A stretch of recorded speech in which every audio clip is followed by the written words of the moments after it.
Hello everyone, my name is David Berry, and welcome to my course, Protecting Against XML External Entity and Deserialization Attacks in ASP.NET and ASP.NET Core applications.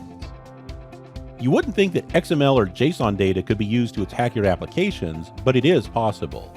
In this course, I'll show you 3 different attacks: XML External Entities attack, the XML bomb attack, and the insecure deserialization attack, that all use some form of XML, JSON, or binary serialized data to attack an application.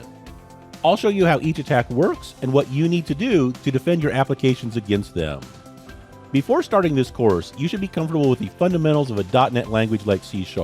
You should also have some basic knowledge of how XML and JSON work. By the end of this course, you'll know everything you need to secure your applications against each of these attacks.